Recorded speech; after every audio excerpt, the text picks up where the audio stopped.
Welcome in, everybody, to the Farzy Show. My name is Mark Farzy. This little show we like to do called the Farzy Show, presented by Steven Singer here at Steven Singer Studios. Phillies end the weekend on a sour note, unfortunately. The Eagles, if you stayed up and you watched that preseason game, you are the greatest fan to ever fan. And there's a couple of names out there that I did not expect to be on the potential cut list, but they are, in fact, on the potential cut list as the Eagles will try to get down to the 53-man roster after that abysmal performance. Look, with the threes playing against ones in some of those cases, yes, absolutely. But it's like we talk about with these teams oftentimes, measuring stick games. Well, that was a measuring stick game for a lot of guys that were fighting to be third or fourth stringers on the NFL roster. We'll get into that. And, of course, what would a weekend be without talking about a alligator in Love Park? If you haven't seen that story, we're going to talk about it today. But let's start it off with a positive note. Bryce Harper's return on Friday. Did you know that was the first non-Mets game at Citizens Bank Park in almost a month?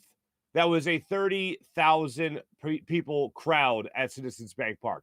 Bryce Harper's return. It breaks earlier in the day, on Thursday, that Jim Salisbury puts it out there that Bryce Harper's going to be returning to the Phillies lineup after a 52-game absence, I believe it was. Comes back, and as fate would have it, steps up to the plate with the bases loaded in the first inning, delivers a 2-run single to right field. The place is going bonkers for the Phillies and Bryce Harper again. 30,000 people on hand for that ball game, on their feet cheering. It was a 30,000 per night type of event every single day at Citizens Bank Park over the weekend, which was great to see that. And Bryce Harper, of course, got him started off. But it was a big win for the Phillies on Friday. It was a great win for the Phillies on Saturday. Kyle Gibson goes out there. They get the 6-0 victory. You're thinking, all right, you have 4-game sweep of the Reds, get a 3-game sweep of the Pirates, and all will be right with the world. And that's not how it ended. Sour notes, to say the least. Oh, by the way, Saturday, Nick Castellanos got another home run. That was nice to see. Good for him. But yesterday was terrible. Contreras had the Phillies off balance in the first 5 innings of that ball game. He struck out 7. Phillies had some opportunities there. Bases loaded situation. Sosa steps up to the plate. It hits the ball on the screws, and it was a line drive right at the center fielder for the Pirates. And there really was nothing the Phillies could do after that. There was certain things, as I always talk about, where you feel like, oh yeah, you're gonna win this game. JT Realmuto yesterday coming up with 2 great plays in the first inning. One, a foul tip. I'd never seen this before. A foul tip off the catcher's mitt on a what would have been a third strike. Catches the ball, deflects off JT Realmuto's mitt, in case you didn't see this. Goes up in the air about a foot or two. JT Realmuto then puts his mitt out and catches the deflection, essentially, for what would be the third strike. Holds on. Then actually, it's a foul ball, and he catches it for the final out of that inning. That was a great feeling. That was a great thing to see. That was a little magic. That was not the third out of the inning, but it was an out in the inning, and JT Realmuto made the play, and it was just dumb fate. And I never seen that before. And I'm thinking, all right, maybe this will be a great day for the Phillies. It was not a great day for the Phillies. It was a bad way to end the homestand, but still, they win the series. There's still 2.5 games up in the wild card coming out of the weekend now as they go to Arizona for 3 games with the Diamondbacks, and then they'll go to San Francisco to take on the Giants. But Phillies right now, as the wild card standings, we're taking a look at it right now. The 2.5 games up on the Padres for the second wild card spot. Padres, of course, in the third wild card spot. Then the Brewers are there at a 1.5 back, 7.5 back of the Giants, who the Phillies will face in 4 days rather. And then the Arizona Diamondbacks, of course, who the Phillies are playing for this 3-game series. They're 9.5 back. Madison Bumgarner will get the start against Ranger Suarez tonight for the Phillies. All 9:40 start times. Look, I heard some of the guys in the post-game show talk about it yesterday on NBC, and it was like one of those days for the Phillies yesterday. You can't win them all those things come back to mind.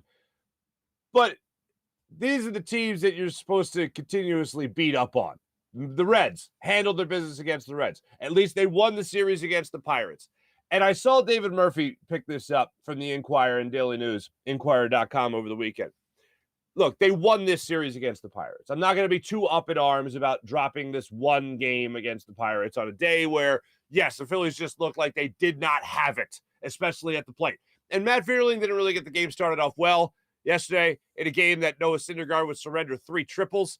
2 of them were, I think, his fault. The first one was in the first inning when Vierling dove for a ball he should not have and ended up giving away a triple to O'Neal Cruz. Then there was 2 more that followed that I definitely put more so on Noah Syndergaard. His Kvon was off yesterday. You're going to have those off days. And by the way, that 30,000 attendance game that was a month ago on August 4th, rather, that was Noah Syndergaard's debut. So it's been a minute since you've had a fully faithful Phillies crowd of 30,000 people. And it was Noah Syndergaard's debut that you had that for. And then, of course, it was Friday and then through the weekend in a non-Mets series, once again, to qualify that. But Syndergaard just didn't have his command yesterday. He was missing spots left and right. You would see JT Realmuto set up in the inside. The pitch would be on the outside corner of the plate. Next thing you know, it was shot down the right field line for a triple, whatever it might be. So it was a rough game. You're going to have those types of games. But it seemed like one of those games that you just didn't see that energy at the plate. You didn't see that energy in the field. You had some diving attempts there by Kyle Schwarber in left field trying to make plays for you. But all in all, it just didn't look like a day where the Phillies had that life in them. You're going to have those days. That is baseball. I'm not going to lose my mind over it. What I do hope, though, is something that I think the Phillies have accomplished, and this is what David Murphy got to at Inquirer.com over the weekend. The playing down to the opponents thing is done. That was something that I feel like Garrett Stubbs really helped the Phillies with in that walk-off home run 2 months ago against the Miami Marlins, burying that, getting that monkey off their back of playing down to their opponent. They went out and they beat up on the Reds in a series they should have beat up on the Reds. They went out and they won the series against the Pittsburgh Pirates. Did they sweep them as well? No. But again, it's baseball. You're not going to have all cylinders clicking all the time throughout a 162-game season. Even though the Phillies are 2.5 games into a wild card spot right now, into a playoff spot right now, they're still going to have those games where they just don't have it.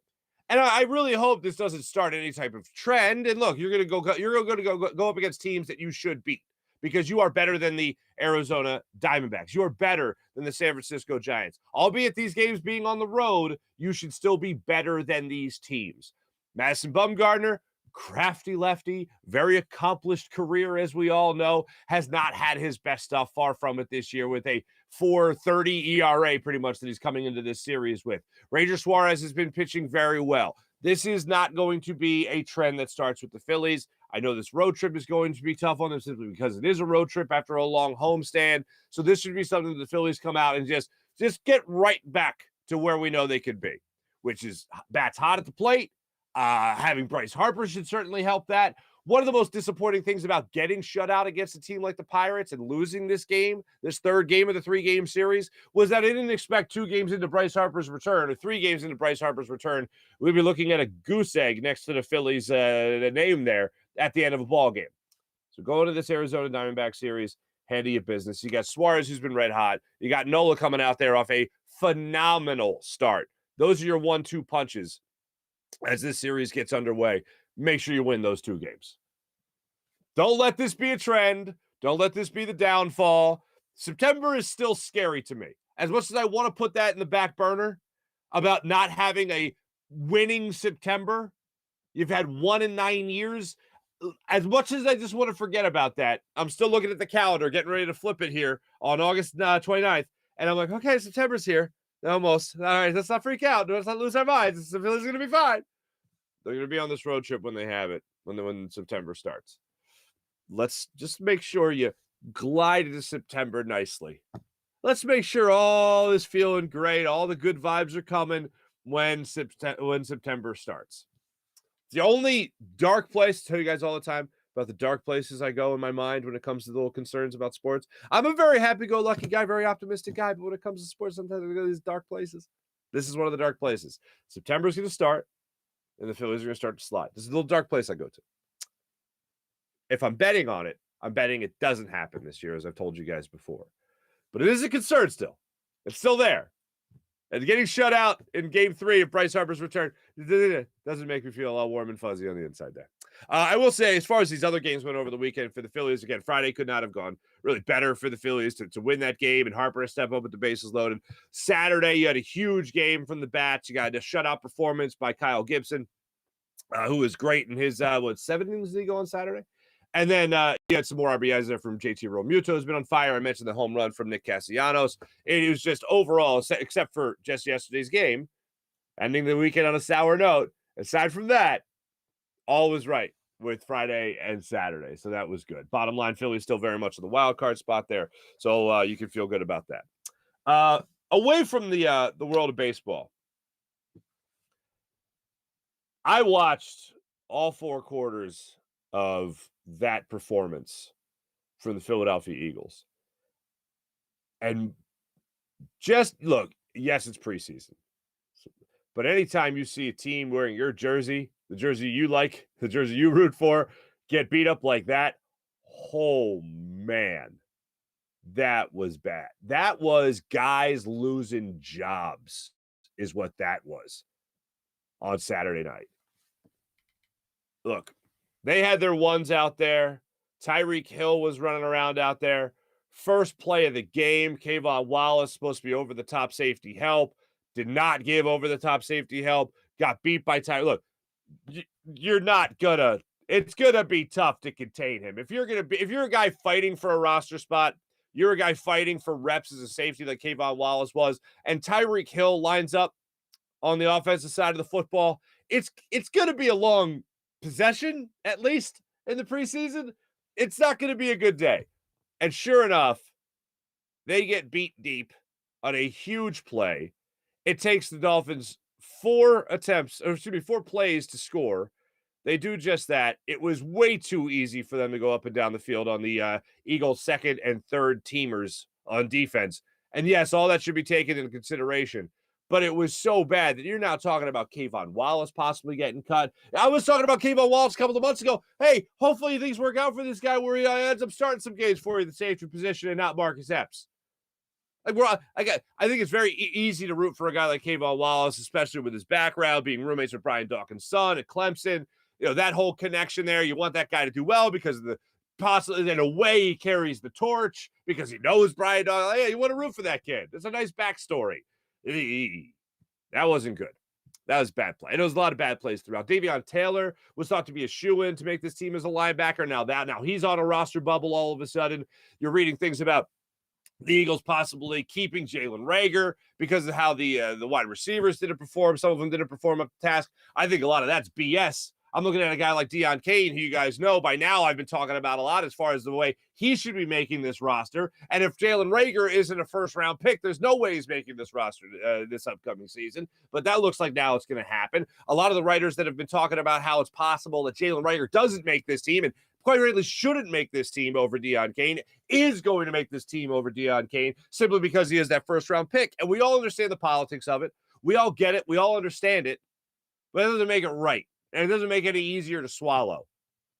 It doesn't make it easier to swallow that pill that Deon Cain had himself a fine preseason, has 3 years under his belt in the league already, is familiar with Nick Sirianni and the type of offense he wants to run, and he might get that chance as a practice squatter. Same thing with Devin Allen. Devin Allen showed you a lot of promise as a returner. Covey showed you a lot of promise as a returner early on in camp, and then really didn't get it done for the Eagles after that. But if they're looking to justify Jalen Reagor, they're going to justify him as a kick returner, unfortunately, which takes away the opportunity for Covey, takes away the opportunity for Devin Allen. And then as a roster spot as a wide receiver, takes away the opportunity for Deon Cain. But if you're going to start trimming in other areas that you didn't expect to, maybe that's at the safety position, maybe that's at the linebacker position with Davion Taylor, then, yeah, maybe you do open up a roster spot for the opportunity to have not just 5 wide receivers, and that would include Jalen Reagor, but have 6 wide receivers, which would include Deon Cain, excuse me. That's a possibility for the Eagles. As I'm watching guys struggle in positions, like Davion Taylor struggled in Cleveland against the Browns, failed to make a tackle on the outside of the quarterback, ended up breaking off a huge run, ended up being a touchdown drive. And then you see Kvon Wallace get beat deep. And then you see the secondary continue to get torched throughout that game. wow, maybe the Eagles are going to trim roster spots in areas we didn't think they would. If that does happen, I'm not saying it's likely to happen, but I'm saying if it does happen, then maybe that does give an opportunity to carry 6 wide receivers on this team. That was the only positive thing I thought about in that game. More on that negative side, Eagles could go into the season carrying only 2 quarterbacks. 2 years ago, now 3, we were a quarterback factory, churning out quarterbacks left and right. Reed Sinnett couldn't complete a pass. Reed Sinnett should have had at least 2 picks in that game. I was blown away by how terrible a performance it was. By, yes, a guy that should be a third-string quarterback, but oh my goodness, he played himself off the roster. It's supposed to be a preseason game. It's meaningless. Well, now it's like, all right, well, Eagles usually have 3 quarterbacks. Now they're not. Now you're going to have a guy probably riding on the practice squad. Carson Strong was really never given much of an opportunity to earn himself some reps, at least in training camp or a lot of these preseason games, most of these preseason games. But I'll tell you one guy that definitely played himself off a roster spot is Reed Sinnett. That was an abysmal performance there. It was at the point where I was like, this is an opportunity for this guy to really go out there and dominate. And look, it wasn't about who he was playing against. There are opportunities there where he just flat out missed guys. Like he played, like what I always say about the preseason, just look like you belong. Reed Sinnett did not belong. And the thought that went through my mind was the Eagles are supposed to be a quarterback factory. And they're going to have 2 quarterbacks. One wasn't even, well, he was not even from here. Like he wasn't even raised by the Eagles, Gardner Minshew. They traded for him. The other obviously is Jalen Hurts. That's going to be, those are going to be your quarterbacks going into the season. And I'm fine with Jalen Hurts. I'm absolutely fine with Gardner Minshew as his backup quarterback. But I just thought it was funny. Just thought it was a little ironic. Thought it was a little coincidence. Quarterback factory, 2 quarterbacks. That's where we are right now. And I'm fine with it because it was a dumb statement to begin with and sort of retracted. But I was like, wow, this is something broke. One of the gears broke at the factory. What's going on here? And now Carson Strong most likely be a practice squatted. Reed Sinnett, who knows, he might be just outright cut. Excuse me. And it's gonna be an interesting next couple of hours here as we wait to see what the Eagles do with the training camp roster and how they dwindle that down. One guy on a positive note that did impress me was Blankenship. That kid wants to play. You want to talk about a guy that wants to come up and make a hit as a safety? Holy pots and pans. That guy wants to make plays for you. If you didn't watch that, if you didn't stay up to the 4th quarter, I didn't blame you. I'm not blaming you, Annie. But Blankenship was throwing some weight around, fellas. That was a good time. Other than that, no bueno. Other than that, no bueno. No bueno. A couple other things I wanted to get into from this weekend that I enjoyed a little bit at least. When it came to this Eagles team, I was thinking about this season and, what it's going to mean to everybody. Because last year, and I've been saying this about Jalen Hurts, last year with Jalen Hurts was the biggest audition he could have had for a franchise quarterback. Is he good enough to be that guy? Well, in the first year, they ran the ball a lot. They switched from a pass-happy offense, especially look at games like the Dallas Cowboys game where a running back ran the ball twice in the entire first half. That was pretty terrible. They switched after that, started to go a little bit more pass. Really, I think it was that Raiders game that things kind of started to turn around. They go up and face the Lions. Things turned around even more where they started to become a much more run-first offense. And as a quarterback in the NFL now, sure, it's never good for your coach to say, you know what, how about this? How about you throw less and we'll have more success? And that seemed to be the philosophy in the second half of the season. And yes, when they're going up against some weaker opponents, but they still made the playoffs. Jalen Hurts made up for a lot of your offense, and you made the playoffs in doing so. Finished with a 9-8 record. You go into the draft. You're going to have 3 first-round picks. That's a lot for a quarterback to go up against, especially a young quarterback, where they could go out there and draft someone else. They could go out there and trade for somebody else with that first-round stock that they had with 3 picks after the Carson Wentz pick flipped from the Colts. They chose not to do this, chose to stick with Jalen Hurts. The reason now this becomes a bigger audition year is simply because of the contract. After this season, you're not going to have to make a decision on whether or not you draft a quarterback and that person competes with Jalen Hurts. It's going to be whether or not you pay Jalen Hurts to be your starting quarterback for at least another 4 years, 5 years, sign him to a contract like that. I don't think he's going to get that mega huge Kajunga deal that you see going around the NFL, like a guy like Patrick Mahomes, and for good reason. He's not Patrick Mahomes. Or you see like Kyler Murray more recently. Like that's going to be tough. But this year, and I think it only is the natural progression of this, is going to be the biggest deal, or the biggest year for Jalen Hurts. And I know that sounds obvious, but when you compare it to last year, with just competing against picks, he's now competing against picks again because the Eagles will have 2 first-round picks, and he's competing against that contract decision, which ultimately is the biggest factor going into this decision, is whether or not you are going to sign him to a long-term deal that says franchise quarterback, no longer auditioning. It feels like we talk about it in other sports. We talk about it with Rob Thompson all the time. When is it appropriate to remove the interim tag and just say that he is? Like, it feels like right now with Jalen Hurts, and this is true for a lot of young quarterbacks that aren't proven yet, interim franchise quarterback. The Eagles went through a long period, especially after Donovan McNabb, from Cunningham to McNabb. There was a lot of interim guys in there. The Detmer brothers, Rodney Peete. Like, you had interim guys that were your starting quarterbacks. Can Jalen Hurts remove that, for lack of a better term, interim tag from his name and be the franchise quarterback going forward? Training camp's done. Preseason done. The only time you saw Jalen Hurts on the field, he was only completing passes. 6 for 6, 80 yards and a touchdown. That was his preseason. Great reports out of training camp. You had his coach come out and talk about how he had the greatest practice ever in the 2 years that Nick Sirianni has been there. Greatest training camp practice ever. Oh, he didn't qualify by saying training camp. He said greatest practice ever by Jalen Hurts. Look, I talk about all the time how Jalen Hurts is an easy guy to root for. I think this year he will earn a contract extension with Philadelphia Eagles. I think between the work he's put in the offseason and that work coming to fruition this season, he will be the guy for the foreseeable future. I don't see the Eagles drafting a quarterback with one of their first-round picks next year in that draft. They're going to go out, they're going to get somebody else to be the backup and all that stuff. That's fine. They might draft somebody later in the draft. That's fine. I doubt it with Carson Strong probably being on the practice squad.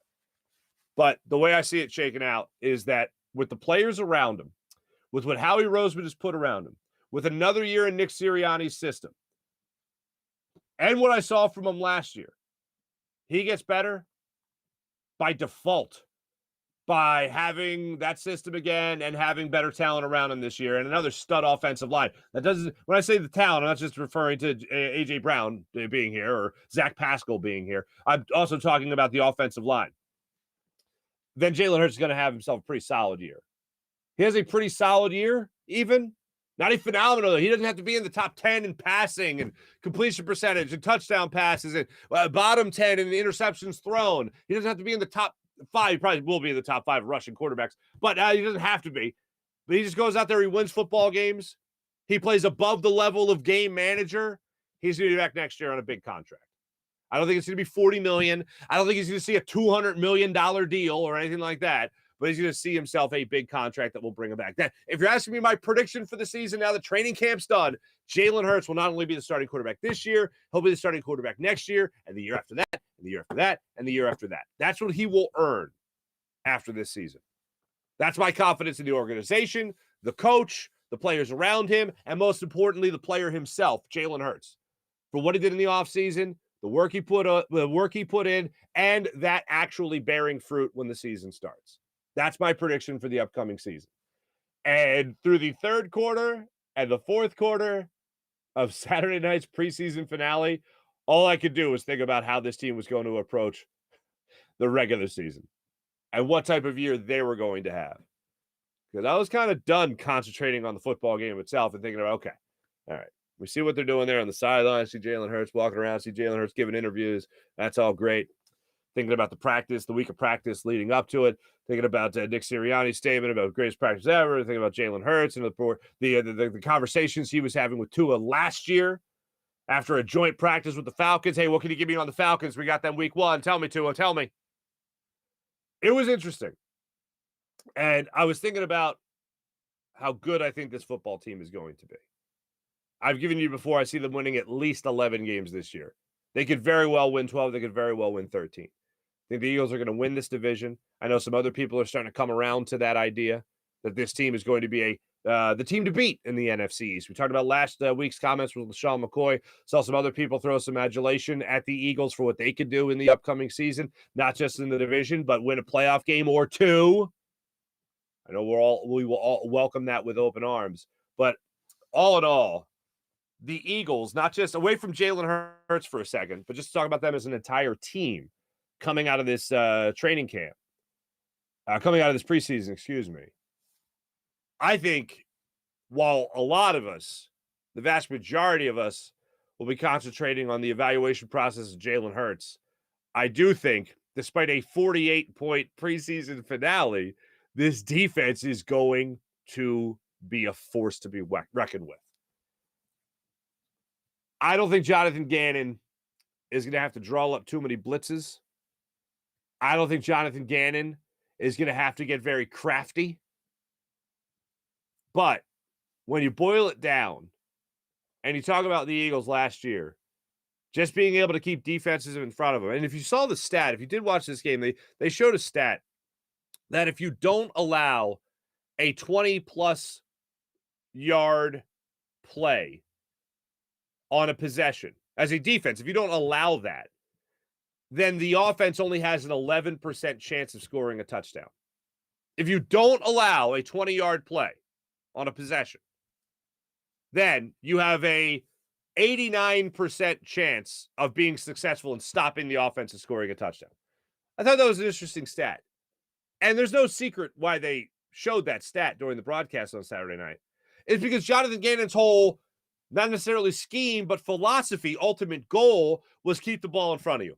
If you don't allow that big play, sooner or later the offense will make a mistake and you'll be able to capitalize on that mistake. Now, yes, okay. By Steven Nelson's description on this show last year, that's genius. That's a genius philosophy by Jonathan Gannon. Recently, we caught up with Avonte Maddox. Avonte Maddox, you'll hear him a little bit later in the month, talk about how it's not a genius scheme, but I think brain trust was the way he described it. Guys have confidence in that. I think Jonathan Gannon can do a lot of things that he did last year, scheme-wise. He can do them again this year. But with Hassan Reddick being part of this, I think with the Kobe Dean being part of this, I think with a healthy Javon Hargrave and Fletcher Cox and bringing in Jordan Davis, I think you will have more success now that you have upgraded those roster spots. So I don't think you're going to have to draw up the blitz. I don't think you're going to have to be aggressive as much as we want Jonathan Gannon to be aggressive. I think with the upgrades you have made at thing defensive positions, bringing back Brandon Graham, who we'll talk about in a second, something weird he was doing on the sidelines. But I think of all these little things that you're doing, all these things to upgrade these positions, I don't think we're going to have to look at Jonathan Gannon's scheme as much when you have the players on this roster that will just be able to go out there and do what they do best, whether that's get after the quarterback, whether that's win their one-on-one battles to get after the quarterback, whatever it may be. That's something that I think the Eagles are going to be able to do and have more success by default, not necessarily by scheme, not necessarily by design, but just by having better players on the field. I think that is only going to bear fruit on the defensive side of the football to where you're getting after the quarterback to finally cause turnovers, which you were unable to do last year, and also not allow the opposing offense to put up nearly as many points as they did last year as well. Those are a couple of things I'm looking forward to when it comes to the upcoming season with this Eagles team. Now, Jordan Davis is somebody I wanted to get into here because from what I was watching, as I bring out my notes here, because I'll have to consult these notes, he was only in for 7 plays. Jordan Davis was only in for 7 plays on Saturday night. 7. So that's another reason why the Dolphins offense looked pretty awesome. But I did notice on at least 5 of those 7 plays, he was double teamed. One of the plays was a rollout to the left, which was just there was no one in the pocket, no for him to go out and get. The other was one-on-one. Everything else was double. He was getting double teamed in the middle of the line of scrimmage, and he was losing those battles. They did have their first team out there. The Miami Dolphins did. Hey, so did the Jets, but those are the Jets. Okay, the Dolphins they had a lot of success against Jordan Davis in this game. The one time I did see him in a one-on-one matchup. Now, the deep ball, the first play of the game, the deep ball, Hill over Kvon Wallace over the middle there, the deep ball, he was double-teamed on that, and you had Tua sitting back in the pocket for what felt like 5 seconds, and nobody got to him. So you'd like to see Jordan Davis win that one-on-2, that double team, but he didn't win it. It's going to be tough. But later in the game when he was matched up one-on-one, he didn't win the battle per se by being able to throw the guy out of his way like a monster and get after Tua or anything like that. But one of the things he did do was put the guy on roller skates and drove him back about 6 or 7 yards. So that was at least a little bit of a positive. But really, since the first game against the Jets, he was pretty quiet in that game against the Browns and then very quiet in this game against the Dolphins, albeit it was only out there for 7 plays. So that was something I looked at in this game, this particular game, that I went, all right, let's see what he's got going on. The fact that he only played 7 plays, I actually take as a positive. Because it was like, all right, that's all we really need to see from him. Let's see what the rest of the guys can do. Because they know what Jordan Davis can do. And I still think as the year goes on, he will improve. And I'm not taking too much out of the preseason. The glorified practice. Actually, do we now need to say, and this thought did hit me over the weekend, do we now need to say, because Nick Sirianni said after the game, that, no, I wasn't going to play the starters. Again, I just felt like we had a couple of good days of workouts here and all that stuff. And keep in mind, they only had 1 joint practice. The other, because of stomach bug with the Dolphins, they canceled the joint practice. We used to talk about preseason games as glorified practices. Are practices now glorified preseason games? This is my question. Just my question. I don't want to melt your brain. I don't want to melt your brain with that. But I am just going to ask that question legitimately, if that's the case. You tell me. You tell me. Are preseason games now just glorified practices? You tell me. But yeah, that's my optimism for Jordan Davis as the season starts. Did you guys happen to see the weird thing on the sideline during the game? Did you guys happen to see it Saturday? I tweeted it out. If you didn't see it, I'm going to play it for you right now. For the people in the podcast, this is Brandon Graham using a massage gun on his, what appears to be his forehead and temple. Oh, excuse me, forehead and eyebrows. Somebody tweeted me saying it felt good on their temples. That's why they do it. But he wasn't just doing his temples. He was doing his eyebrows and he was doing his forehead with a massage gun. And apparently he sold Jalen Reagor on it. For the people that didn't see it, I'm going to show you the clip from the game. Here it is. What is happening there? Do people do this? Is this a thing? Now, Reagor tries it as well. He goes on the eyebrow. Okay, are we seeing that? First off, do you guys own massage guns? I own a massage gun. All right, at my wife's behest for sciatic. She had to get a massage gun, and I gotta use a massage gun. So I figured, why not bring the massage gun into the studio and see if we can't get this going and test. Now, they use the flat-headed head to the gun, I guess, the massage gun. And I'm going to go ahead and give this a whirl. So I'm going to load this up. Is that good? Okay, let me turn this on. Watch this not charged. Oh, there we go. All right, here we go. Turn it on. You hearing that? Jim, can you get that on the microphone? Can you hear that? You like that? For the people on the podcast, I've turned on the massage gun. Okay.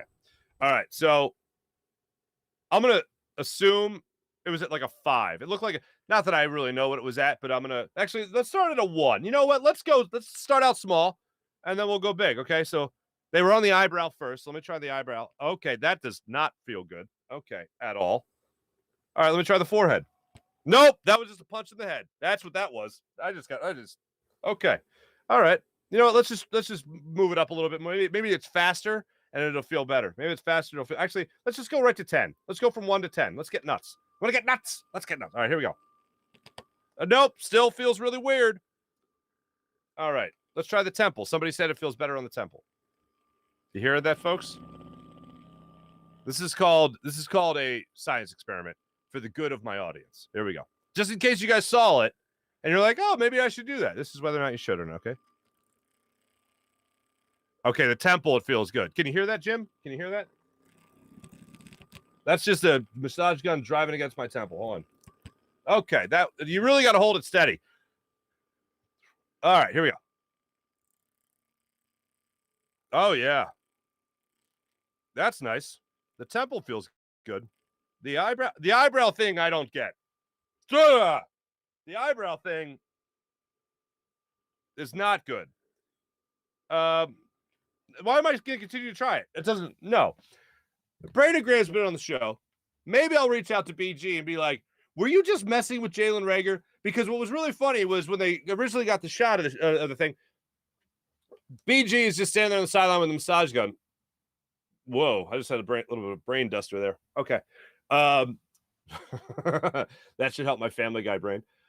But he's standing there on the sideline, Brandon Graham, with the massage gun, and he's going over his eyebrow, it looked like, and Reagor comes over there like, hey, what are you doing? And Brandon Graham's like, I'm massaging my face, my forehead with a massage gun. What else would I be doing? And Reagor gives him a look like, that works? And BG's like, yeah, try it. That's what I, in my non-lip reading ability, thought went down just by the body language itself. So then, as you see in the video, Reagor starts doing it on his face. Now, the first down marker's there. The sticks are there. So you can't see Jalen Reagor whether or not he liked it or not. Yeah, I wouldn't recommend doing that. The temple thing, not bad. But now I'm starting to feel like a little bit of a headache. It might be a tumor. It's not a tumor. But, you know, yeah. I'm going to put that away. Just want you guys to know. I do not endorse. Bad idea. Massage gun everywhere else. Yeah, that feels great. They got that bum shoulder. I got the hip pointer injury. Feels good everywhere else. The head, not so much. I wonder if it actually says, like, don't use on your face. I wonder if they put that on the old instructions. By the way, if you got, well, no, not this one. If you guys use this on the massage gun, this is, whatever this is, I don't know what it is, but this is a medieval torture device, whatever the hell that is. You just like pain. Let me turn this off because I know what's going to happen. I know what's going to happen. My wife's going to want it. My wife's going to need it. And you know what's going to happen? Battery's going to be dead. Let me tell you about Steven Singer of Steven Singer Jewelers, the other corner of 8th and Walnut, right there on Jewelers Row. For over 40 years, Steven has been in the love business in Philadelphia, helping people get engaged, helping people fall in love at Steven Singer Jewelers. One place, one price, the perfect price every day. Now, what's the perfect price? Well, I'll tell you what the perfect price is. You know when you got to go in and you got to buy a big thing, a lot of money, right? You always got to feel like you negotiate, haggle. I got to make sure I get the best deal. Well, Steven Singer, don't worry about haggling. Don't worry about negotiating. You're getting the perfect price when you walk into the other corner of 8th and Walnut. Other jewelers like to sell things ridiculously high just to mark it down a couple of bucks. Oh, you know what? You're a good negotiator. You really got me there. You really know what you're doing. Guess what? They're still making out like a bandit. But at Steven Singer, you're getting the perfect price each and every day. You don't got to worry about a sale, a promo code, or anything like that. Mo sent me. No, nothing like that. Steven Singer Jewelers, the perfect price. Steven wants to take care of his customers, make it feel like family when you walk in. That's why when you do walk into the other corner of 8th and Walnut, a real jewelry expert is standing by at the ready to walk through all the beautiful inventory that they have. Steven Singer Jewelers, one place, one price, online at IHateStevenSinger.com. Always fast and free shipping at IHateStevenSinger.com. PhilliesandthewithAce.com. How about Manscaped? By the way, residual headache. Residual headache. Delayed headache. How about this, though? Manscaped and the Platinum Package 4.0. Fellas, you want to look your best everywhere, right? That's where Manscaped enters the conversation. And their Lawnmower 4.0 trimmer, Weed Whacker ear and nose hair trimmer. And it all comes with skin-safe technology that helps reduce the risk of nicks so you can manscape with confidence and comfort. Plus, the ultra-premium body wash 2-in-1 shampoo, conditioner, deodorant, crop preserver, anti-chafing ball deodorant, crop reviver, anti-chafing ball deodorant, and ball spray toner. And the anti-chafing boxers. And it all comes with the Shed travel bag that you'll be using to hold the goods that you'll be using to take care of your goods from Manscaped. Manscaped is the leader in below-the-waist grooming. Now you can trust them with the whole shebang. Join them with 4 million men worldwide who trust Manscaped by going to manscaped.com for 20% off and free shipping. That's manscaped.com. Promo code Farzy for 20% off and free shipping. How about CBD, specifically Freestone Farm CBD? You can check out FreestoneFarmCBD.com right now in their amazing strain menu.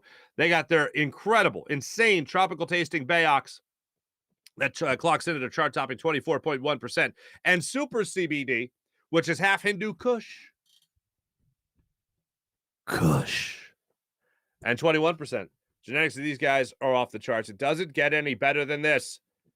Go to FreestoneFarmCBD.com, and how about this? They use all their premium hemp flower. They grow it all in the Garden State, so there's absolutely nothing synthetic from farm to jar. And after harvest, they carefully preserve all their plant compounds with a perfect 3-month cure. Just one look or smell is enough to let you know it's CBD done right. And how would you like 20% off? You like CBD? You use CBD? You enjoy CBD? How about 20% off your CBD? When you go to FreestoneFarmCBD.com, use promo code Farzy. How about Blue Chew? But now you've heard about Blue Chew. It's an online unique service that delivers the same active ingredient as Viagra and Cialis, but in chewable form for a fraction of the cost. Blue Chew's tablets help men combat all forms of ED. And again, they're an online prescription service, so there's no embarrassing trips to the doctor or pharmacy, as Blue Chew ships right to your door in a discreet package. Here's the Blue Chew process. You sign up at BlueChew.com, consult with one of their licensed medical providers, and once you're approved, you'll receive the prescription within days, and it's all done online. Also, Blue Chew's licensed medical providers work with you to find the right ingredient and strength for your prescription. You don't like swallowing pills? Pfft, no problem here. Blue Chew's tablets are chewable, so it's not just a clever name.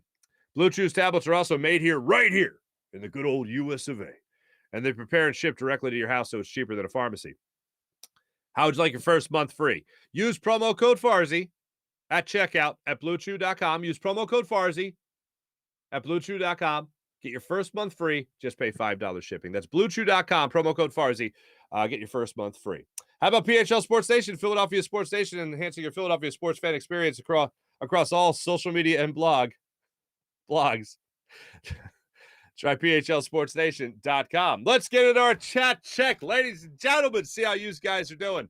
What do we have here? Who do we have? We got Kevin leading off, playing center field. Thank you, Kevin. Sean, Daniel. What's going on, everybody?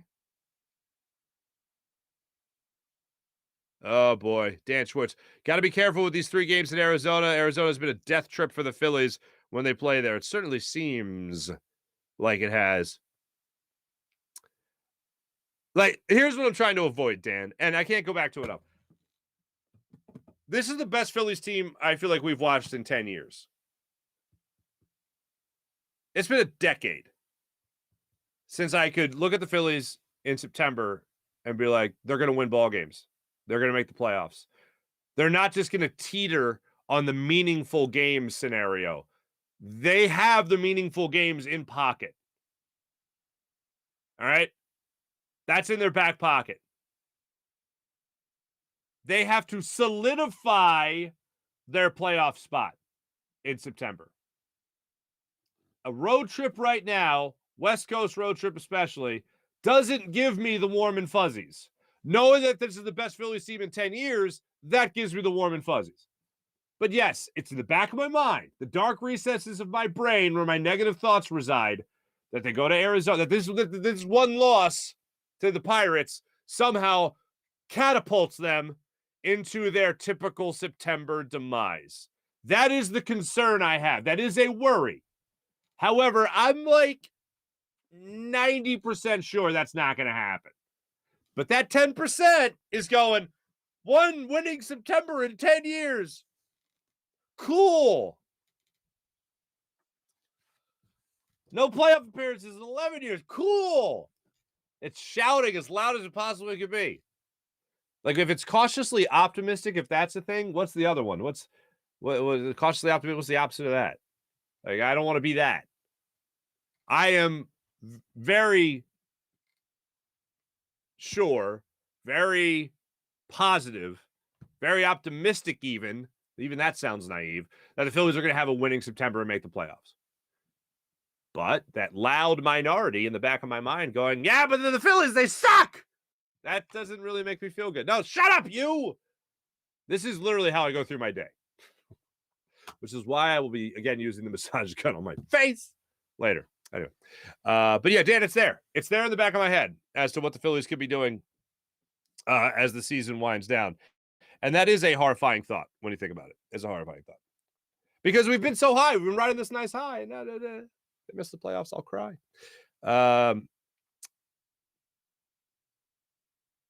Oh, yeah, there you go. Jim's chiming in. PJ's chiming in saying that was before the Philly Rob change.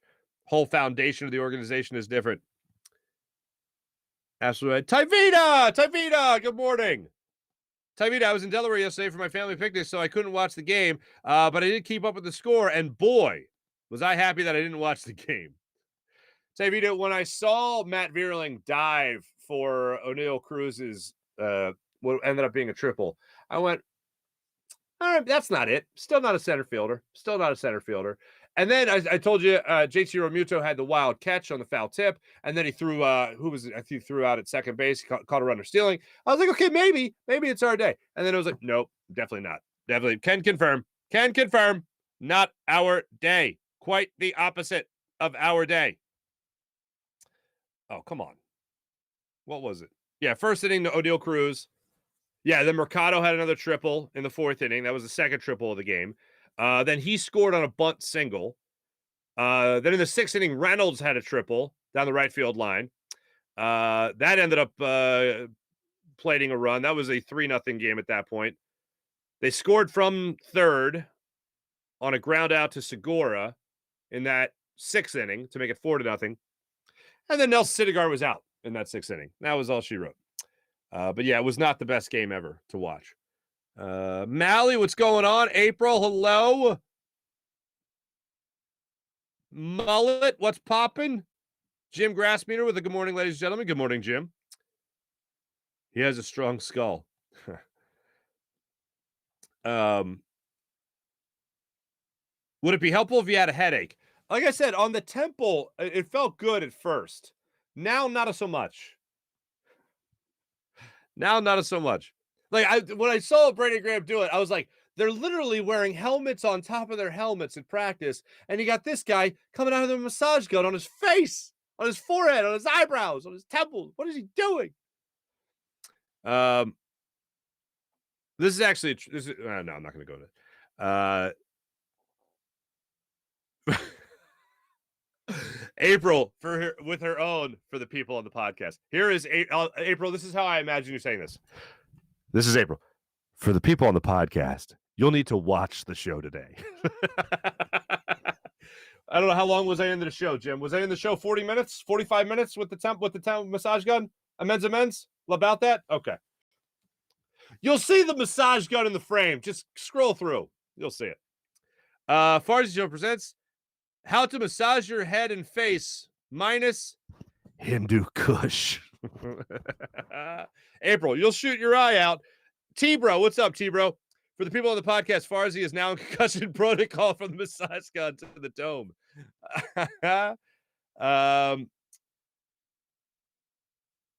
Let's see. It will either scramble your brain or it will be like the Simpsons episode where they find the crayon in Homer's brain. That reminds me. I saw one of the greatest things. I should have put it on the show, but I didn't. One of my good friends from college, funny girl, Beth. She was awesome. She, her her husband, funny guy as well. They found, I guess they were spruce trees. I don't know what they were. And he did the Homer Simpson's disappear into the bushes perfectly.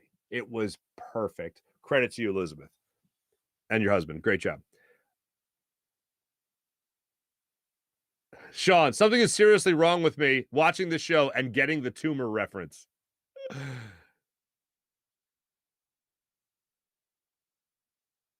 Oh, bots. We got bots. Why is it whenever I go to the Blue Chew read, we get the bots?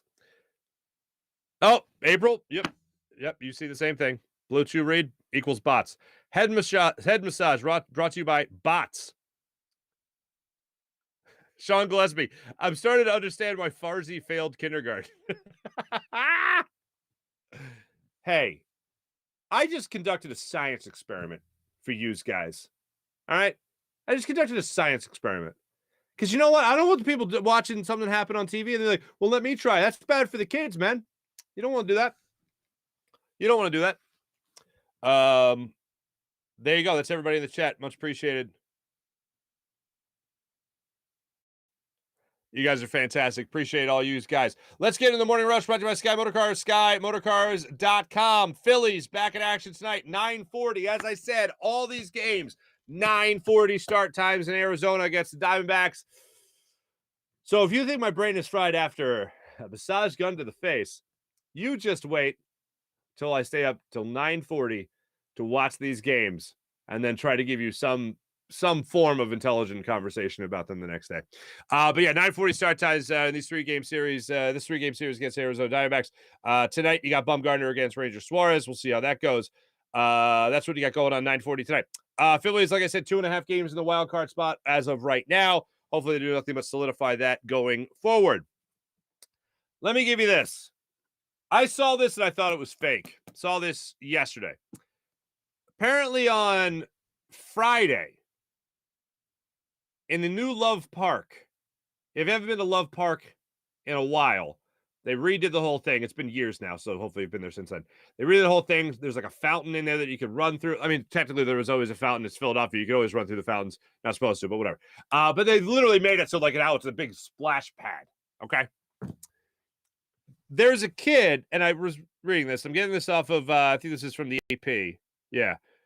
Bystanders had an up-close and personal encounter with an alligator in Philadelphia's Love Park. I said, what was that come again? The reptile isn't a wild beast.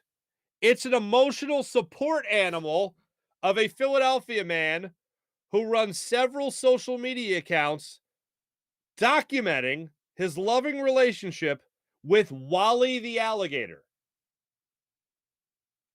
Several visitors to the park, as well as Wally's owner, Joey Henney, posted images and videos of the affable alligator on a leash, greeting visitors and wandering through the water sprayed by the fountain. Henney told, this is to CNN, not the AP, excuse me, it's on CNN's website. Henney told CNN that he acquired Wally 6 years ago, longtime reptile rescuer who has worked with alligators for 30 years. An emotional support alligator. Does that mean you could technically get on a flight with an alligator? I know there's been snakes on flights. Dare I say snakes on a plane?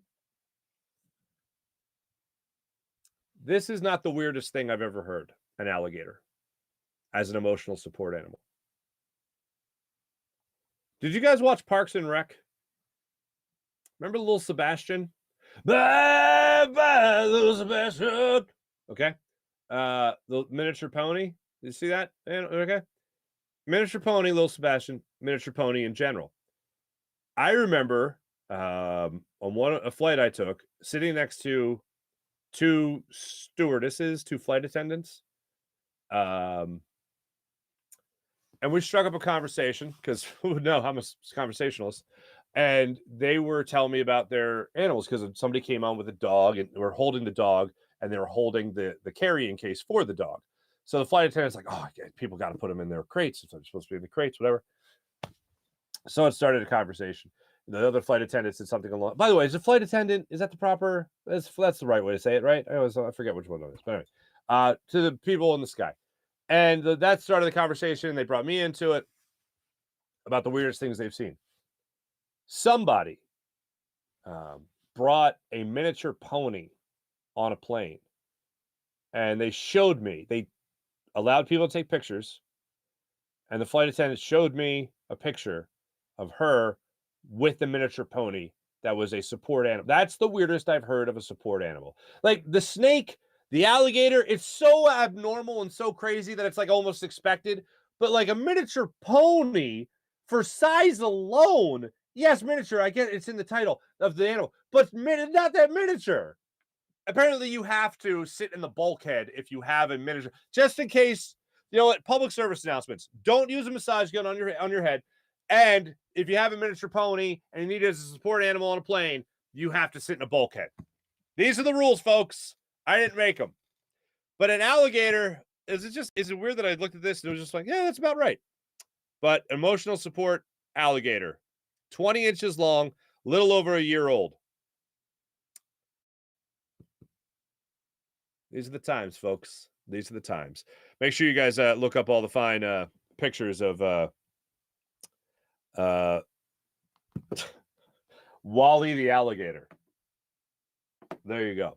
That's the Farzy Show, everyone. That was the Morning Rush brought to you by Sky Motorcars, skymotorcars.com. Be back with you guys tomorrow. I'm talking to my man Trey today, and we're going to get Trey Thomas on the show for tomorrow, and he'll let us know what he sees in the preseason and who wins jobs, basically. Also, I'm really curious to get his thoughts on Cam Jurgens and Jordan Davis, because, nobody pays attention to what goes on in the trenches like my man Trey Thomas. Thanks for watching. Thanks for listening. This is the Farzy Show, presented by my man Steven Singer of Steven Singer Jewelers. Jim Hyden produced the program, did a wonderful job as per usual. This is a Buzz Sports Entertainment production. My name is Mark Farzetta. Have a wonderful rest of your Monday. Let's go, Phils. Right back on the winning track. That's what we want to see for tomorrow. See you guys.